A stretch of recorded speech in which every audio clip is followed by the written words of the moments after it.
Hello, ladies and gentlemen. Welcome back to the Freedom Report podcast. I'm your host, Austin Peterson. If you like our show today, subscribe to us on iTunes. You can find the Freedom Report on iTunes. Leave us a 5-star review, or the Android app Stitcher if you don't have an Apple device. So today, I'm very excited because I have two very special guests with me today, two gentlemen who come from similar backgrounds, but who have different opinions about the modern American protest movement that is called Black Lives Matter. And Black Lives Matter has obviously been injected into discussion ever since the shooting of Michael Brown in Ferguson, Missouri, which led to a national discussion about the role of police and of enforcement in the lives of African Americans, and I would contend in the lives of all Americans. But of course, that is contentious to bring it up because whenever you discuss Black Lives Matter, it is considered an insult to say all lives matter. So before we get into the contentious part of this debate, please allow me to introduce my two guests.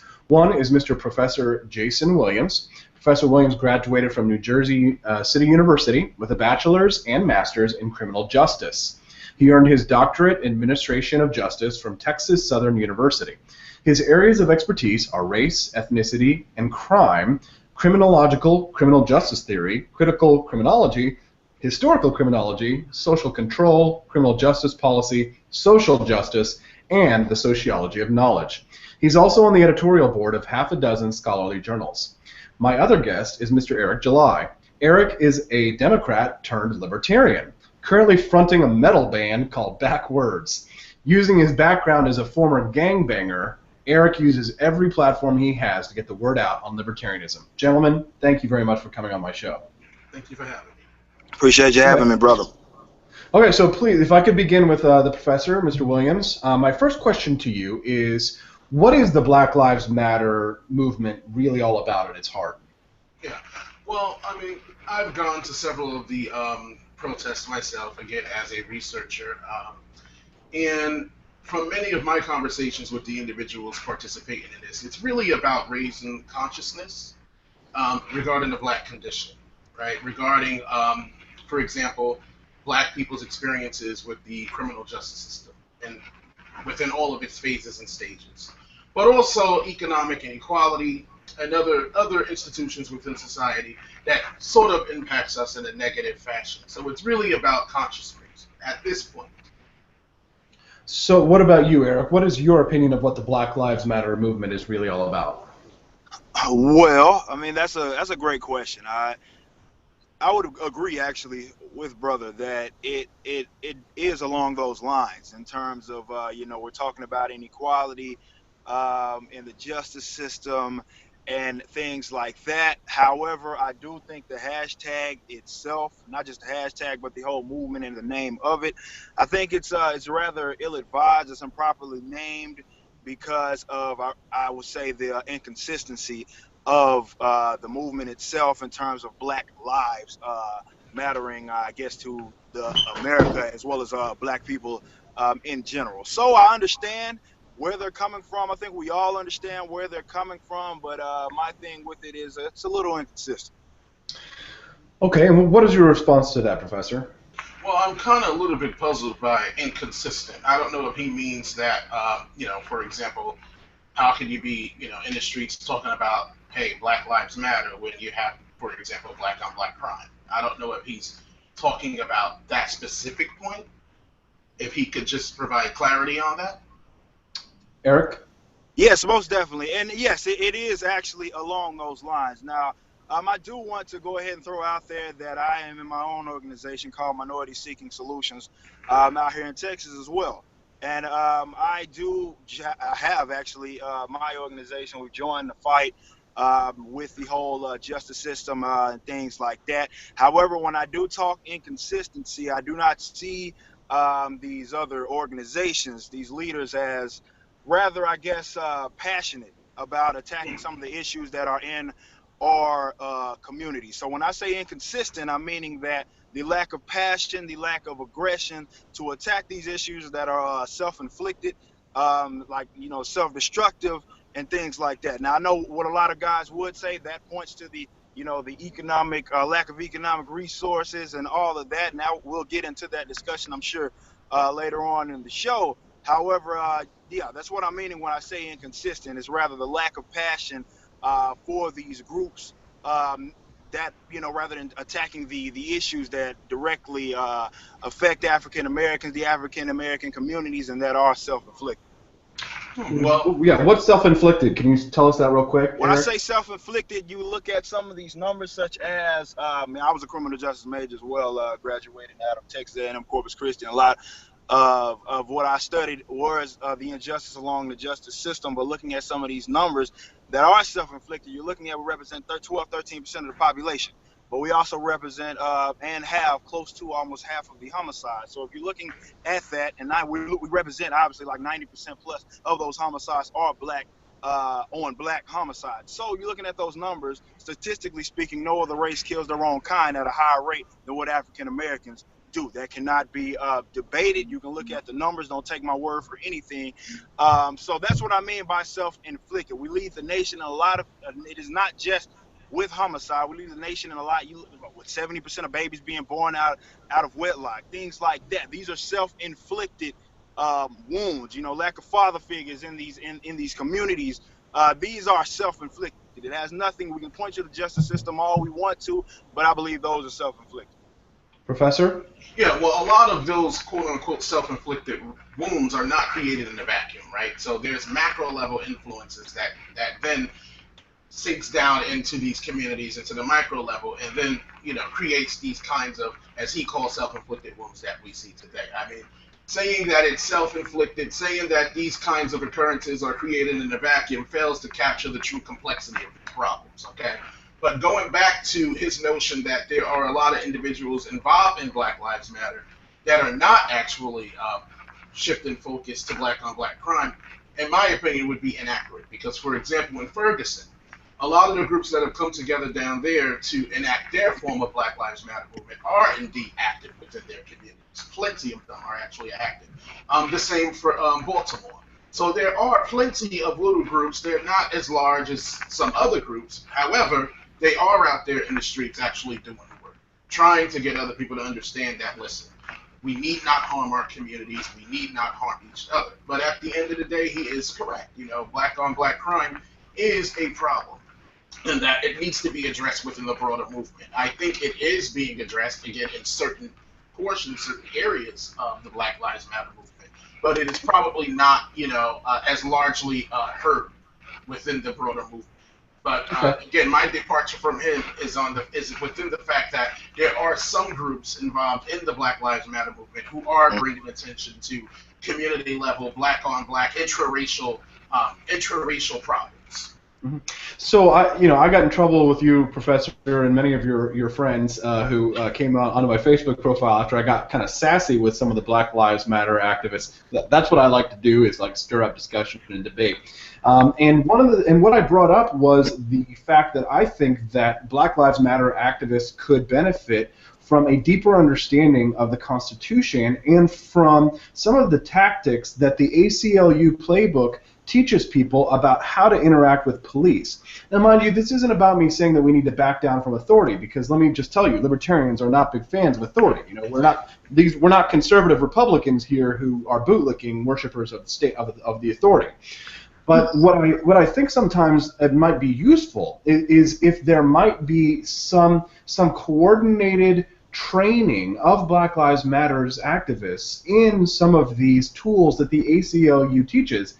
And what I wonder is, was it just the sort of the attitude that I was kind of flipping off when I said that, when I talked about those issues, or is it a problem with the idea itself that we should placate police by playing by the rules in a sense in order to sort of tone down the hostilities?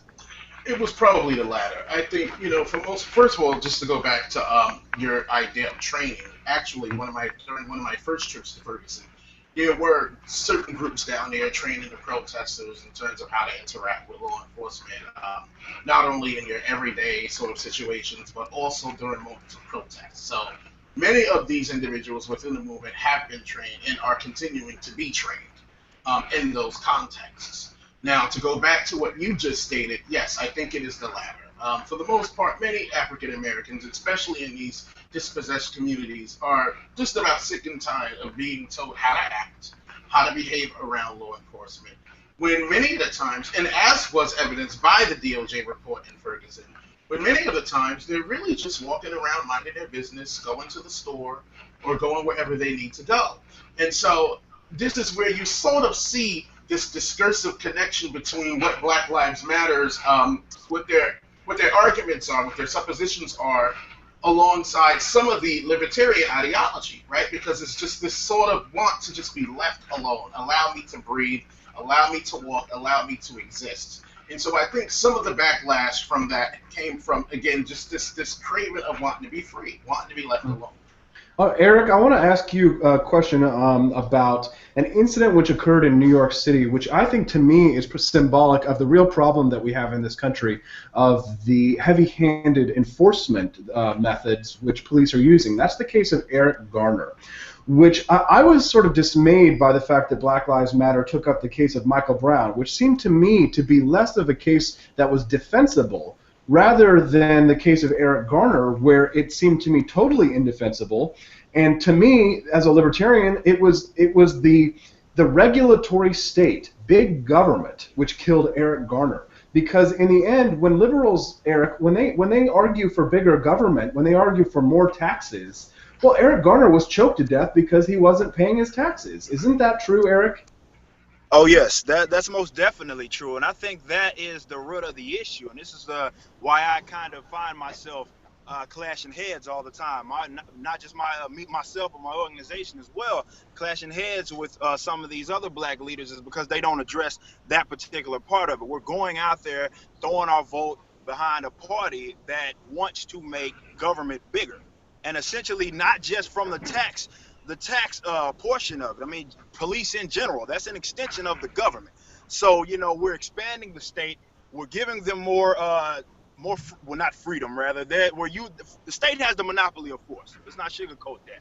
So they're using it, they're throwing it around, they're choking out black people, things of that nature. And I think we don't look at it from that perspective, like the root of the issue. Yes, it is the state. The state is heavily involved. Now, where I kind of disagree is where it's involved at. They would argue, not saying all of those organizations, Black Lives Matter and all of those guys, I'm not saying they would argue this, but in my experience, me bumping heads with a lot of these guys, they would argue that the government isn't doing enough, and I say they're doing too much. So let me ask you this, Professor. Do you see a connection between bigger government and the enforcement, the heavy-handed enforcement? I guess my real question is, okay, so there's a famous picture that libertarians like to share of Occupy Wall Street protesters.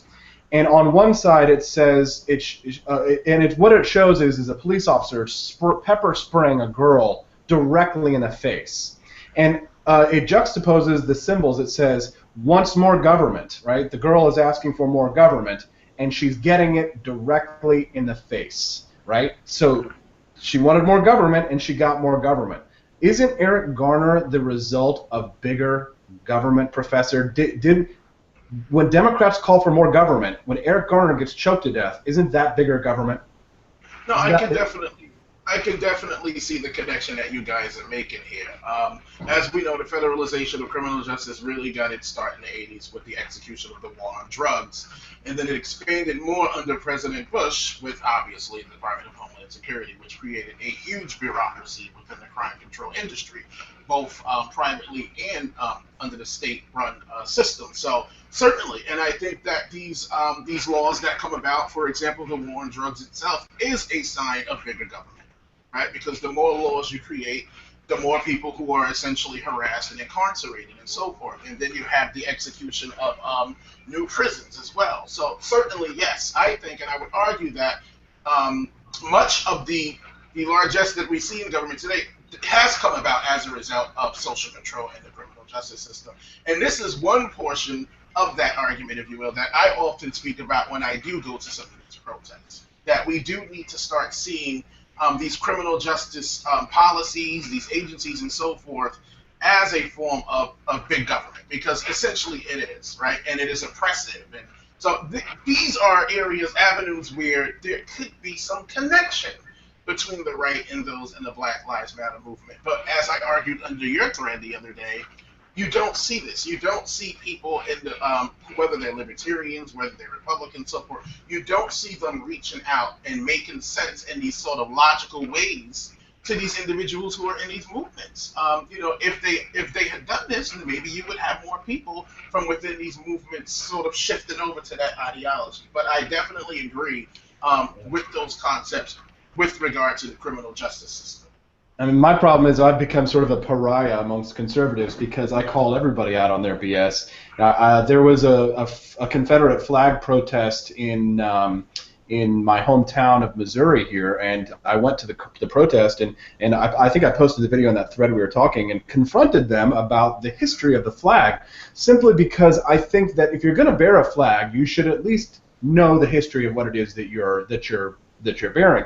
And I think that this is a generalization, but liberals tend to field their politics, whereas conservatives and like right-wingers, they tend to be a little bit more coldly calculated about them. Where it's like it's sort of emotion versus reasoning, and so in order to try and connect to this I called him a redneck. I asked him how. There were a couple of black men who were fishing in a pond nearby, and keep in mind this is a backwater here, and so there's not a lot of black people. So I asked him specifically how he would feel if those black men felt afraid of them for seeing the Confederate flag. How would that make him feel? In order to see if there was any chance that they could have a logical connection to their actions. And so I think that the problem a lot of times with libertarians and conservatives on our side is that we don't connect with the opposite side and speak to them in a language which they find appealing.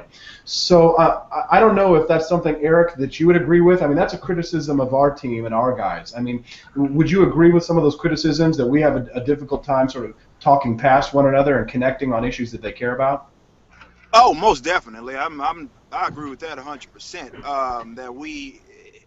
I guess people that align themselves with us, we do have an issue with reaching out to them, trying to kind of bring it down to their level and just be logical with it. And I think we do have an issue with that. I mean, that's really one of the things that I pride myself in when I'm going city to city, speaking what I'm speaking. It's the same thing. I'm basically trying to, relay the message, dumb it down, relay the message and say, look, man, this is straight talk. This is what it is. This is what it is. We need to look at it from this perspective, look at it from that perspective. But, I mean, in turn, I will say that I do that, and I still catch hell, or rather people kind of deflect from it, even with you dumbing it down, or not necessarily dumbing it down, but you're trying to reach out to them, trying to get them to see it in the way you see it, rather.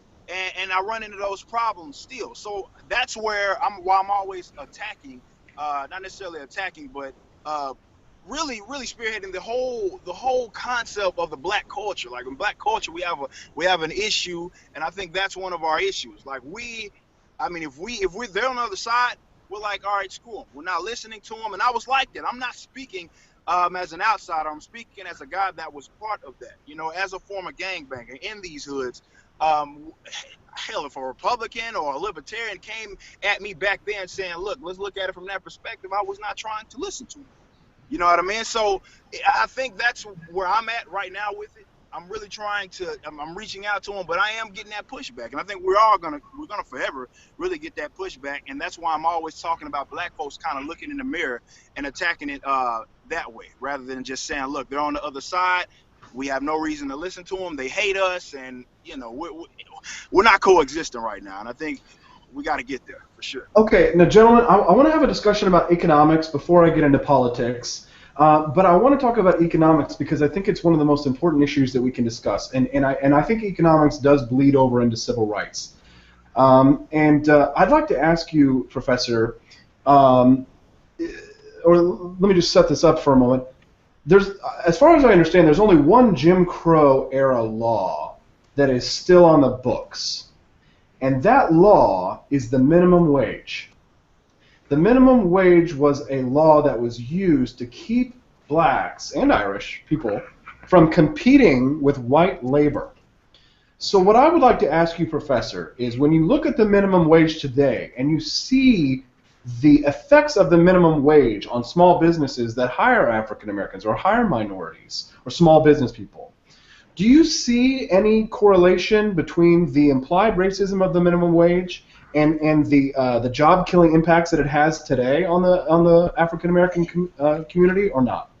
That's an interesting question. I think even with the minimum wage, right, where set where it is now, you still find that a lot of African Americans still can't afford to, for example, survive. Still can't afford to pay their bills, whether it be rent, car notes, so forth, or whatever have you. And so I think, for example, when it comes to economics and employability, I think the problem goes much more deeper than just economic ideology. Okay, this is something that I always argue because the I think the issue of racism, racial discrimination, right, is a much larger factor when it comes to why individuals can't get jobs, why black men are the highest unemployed when compared to everyone else in our society. And so, for example, we've had the studies that have been published that have shown that, for example, African American males with a master's degree, when compared to white males with criminal records, they still can't find the jobs. We have the studies that have looked at the names and so forth. So while I understand you're looking at economic ideology, I think the problem really rests in racial discrimination within hiring practices. That's my opinion on the matter. Right, but I mean, the minimum wage was instituted to keep blacks from competing with white labor. I mean, if you look at it now from a perspective of race, I mean, it would be if you have less educational opportunities, right? So let's assume that what Black Lives Matter is saying, let's saying that they're discriminated against in education and job opportunities and all of that. By having a lower minimum wage, it gives an opportunity for less skilled, less educated workers to get job experience and to get themselves into the marketplace to compete with people who are more educated, who might demand a higher pay, who might demand more higher wages. And so even if you can't make a living off of it, the idea is that you use the job experience so that you can get a better job. Eric, is this something that you agree with? Are these economics that make sense to you or not? Oh, most definitely. I mean, it's you can look at the numbers. I mean, it's a direct correlation with higher minimum wage. Definitely when you're talking about black teenage employment, and these are the people that are really trying to gain that experience so they can get out of their situations. And the higher they raise that, the higher the black unemployment rises with black teenagers. So most definitely, I mean, that is, economics is my thing. And that's the way I approach it. I mean, we need to be getting rid of a lot of these laws. I argue that we need to completely abolish the minimum wage. I feel like that will help African Americans more than simply, raising it up, trying to artificially boost people into prosperity. Anybody that knows basic economics knows that it works. Now, I'm not disagreeing with Brother Man saying that there is, I guess, in the hiring practice, there is some discrimination. I'm not disagreeing with that. I've experienced that myself. But what I am saying, I don't think that we're doing, I guess we're not doing everything that we can to try to, I guess, better our situations. Also, from just a law perspective, looking at the minimum wage laws and looking at how these laws are diametrically opposed to our advancement in our own community. So most definitely, I do agree that we need to be looking at it from a law perspective, looking at how these laws directly affect the African American community, such as minimum wage laws. Professor, I'd like to switch over to politics for a moment. Are there any candidates running for president that you think best exemplify the principles that you stand for and maybe some Black Lives Matter activist stands for? Is there anyone that is out there campaigning on the issues that you care about? Well, right now, I know Black Lives Matter, they haven't really given anybody, like the two thumbs up or whatnot. But right now, I'm not so sure, to be quite honest, because, whether you're looking at the right, whether you're looking at the left, for me personally, there just hasn't been much mention about black issues, and so right now I'm kind of like waiting. I'm out there, just waiting to see who's going to come by. I'm not really ideologically attached to either side. Again, as an academic, I look at the numbers, I look at the empirical evidence or whatnot, so I don't tend to just say I'm a leftist or I'm a right or whatever have you, although most people probably align me with the left. But as of right now, I'm just waiting to see. I mean, listened to Bernie Sanders. I've listened to Hillary Clinton. I've listened to some of the folks on the right. I'm not so sure. Still early in the game. Now, Eric, you've expressed some like maybe tepid to warm support of Senator Rand Paul. Now, a lot of Black Lives activists do not care for Senator Rand Paul, and I'm just curious, what is it about him that's got you so interested? Well, I mean, as I've said, and I said it with Fox when I was on that interview with Fox News and whatnot, that I haven't directly endorsed Rand Paul. But if I had to look at the field as it is now, whether it be the right or the left, and I had to look at them and say, all right, which one of these guys are for myself? And I had to look at Rand Paul. I mean, just simply because he, out of all the people, is the one that wants to do the least. And I've said time after time that the person that wants to do the least will do the most, not just for African Americans, but for the country in general. So I'm not, and I don't like that African Americans, they not all of them, do not get it twisted. I'm not saying all of them, but we do have a nice group of them that look to these politicians to, I guess, rather save us, whether it be in changing these policies or things like that. And that to me is frustrating because we're going to be waiting forever, whether it be somebody on the left or on the right, to save us. It's not going to happen. I think we need to be focusing on,